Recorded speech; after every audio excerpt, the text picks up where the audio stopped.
Just sticking with the voice for a minute, Warren Mundine's own daughter has come out against his No campaign, telling The Guardian that it's at odds with how she was raised and that it's not morally right. Garagara Riley Mundine is her name. She's spoken out publicly against her father because the voice is, quote unquote, something that's incredibly important.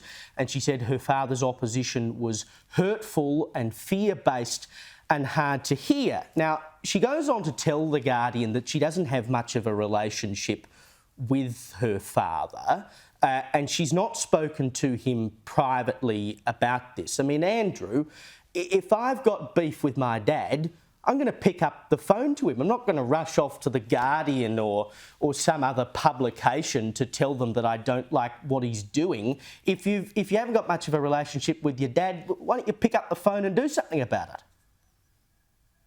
Yeah, that's certainly a fair point. Look, I'm just pleased for the Yes campaign that they could actually put something together that resembles a campaign tactic. Well done, got one. You landed a blow, and they did the same with Nathan Cleary today. Well done. That's 2 in a row. That's a record for you guys. Look, I don't have an issue with what she said. Look, sure, it's airing the dirty laundry, of course, in public. But look, Warren's got thick skin. I'm sure he's heard a lot worse, even within the confines of his own home, even by his daughter. I don't see an issue. It's a pretty robust debate, and Warren hasn't been, pulling his punches as well. So I think it's fine.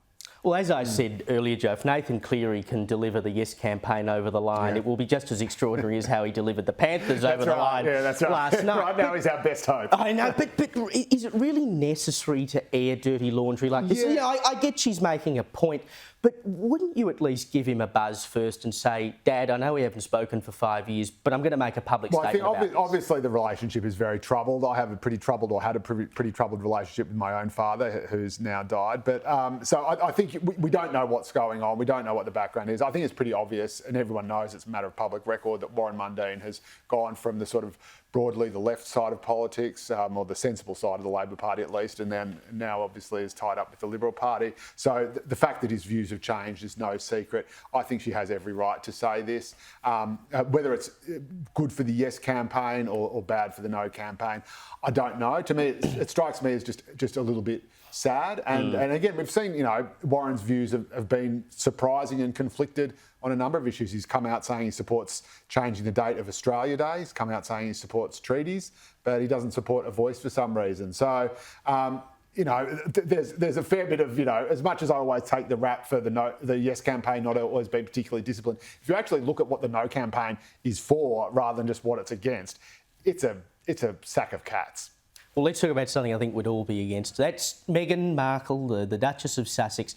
Apparently she's being battered around as a possible replacement for the late Californian Senator Dianne Feinstein, who died with 13 months remaining in her term. So a senior UK Labor Party source confirmed to the Mail on Sunday that she'd been networking with senior Dems to build a grassroots campaign for her political ambitions.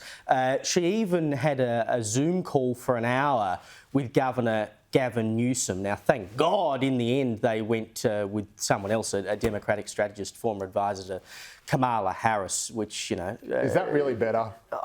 Look, can you imagine, Joe? Meghan Markle, I don't want to imagine. a US senator? I want it to happen.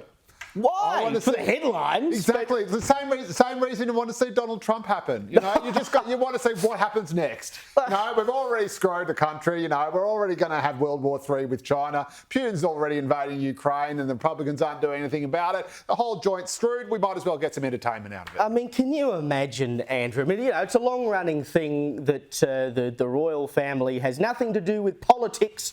They're impartial. Oh, not over here. Meghan wants to have her nose in everything. Oh, I want this to happen too. We need this in US political life, I think. And look, California's they've had their dances with celebrity politicians in the past. And look, the last notable politician to come out of California is the Vice President herself. And so for that state, the only way is up. That's right. It's vote one, Meghan. It couldn't be worse. Exactly. Joe Hildebrand, Andrew Carswell, thank you so much for joining me.